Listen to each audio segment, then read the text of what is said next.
It is Wednesday, of course, which is consecrated to the number 5, which in the mythos, this is Mercury. This is your bud. Some confuse that with Buddha, somewhat similar concepts. This is your Hermes. This is your Imhotep.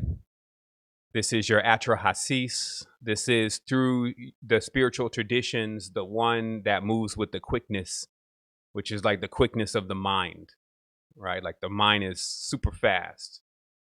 And being able to utilize the mind through its linguistic systems and multiple expressions to create realms. That's what this is specifically about. This is what it means to be thrice great.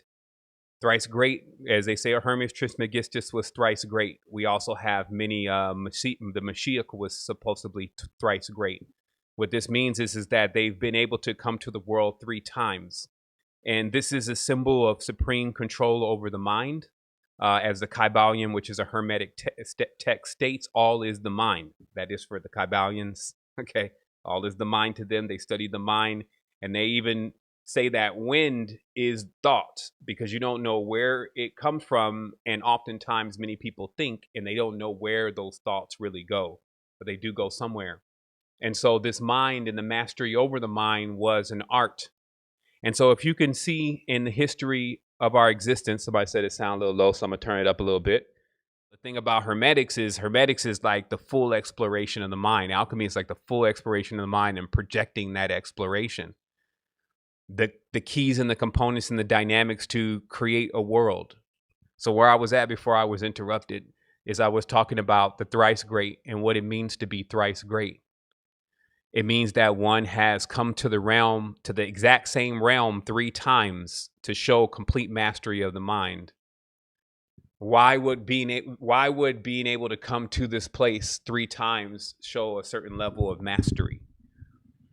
Because when beings leave, they have a difficult time dialing back into this frequency. There's so much stimulus coming from all of the different things that are in this realm. It's like distractions. All these frequencies start moving around because now you don't have the governor. So when you leave out of the body, you go into this astral plane, and all these frequencies and memories and all this stuff is all moving around. So to be able to guide yourself into that space, what we're calling the mind now is capable of navigating that space with supreme mastery over it. This means basically being able to catch it as it's thinking.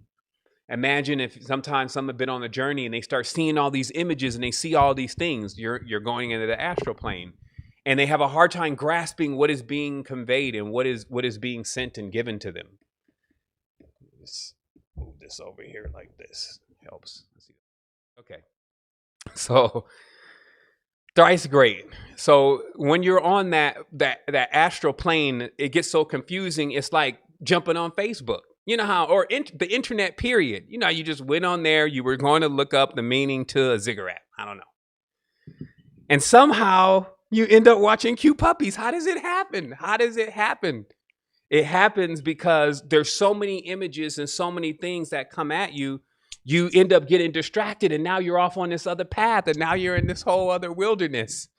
And many beings just forgot even what the first thing was that they were setting out to do, because now they're caught in the experience. So the thrice great knows how to move quick, so that way the experience doesn't absorb them. You ever seen those cartoons where they show them kind of going into the trees and they just kind of fade into the trees or fade into the environment? So what happens is that as you start going through stimulus and you go through memories and you go through actions and time and projections, when you get into that, you just kind of fade into it.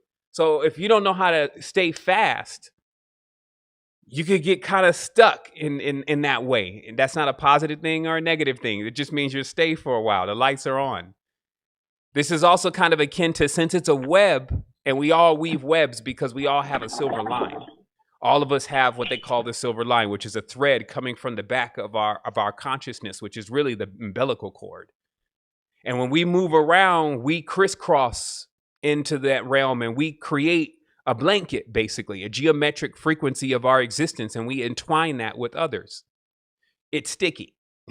So what happens is that if you move fast like a hornet, you can actually get into the spider web, even get the meal of the spider if you watch nature, and then be up out of there, and the spider doesn't even know what the hell even happened. So this just means that there's a consciousness that is so quick that it can move through the experience, gain what it needs from the experience, and then move on. That's really what today is symbolic to. So to be thrice great means that now you have this supreme mastery over the mind where you can dial in the same space 3 times and to actually bring yourself through those incarnations. I don't think you want to come more than 3 times. That's why they always say 3 times is the charm. It basically means that you really, to ambulate something, to actually get all points and perspectives, 3 is the triangulation of all points and perspectives. So you come through the world, the exact same world 3 times, you're going to know what's going on. You're no longer going to get tricked by the switch of the lens.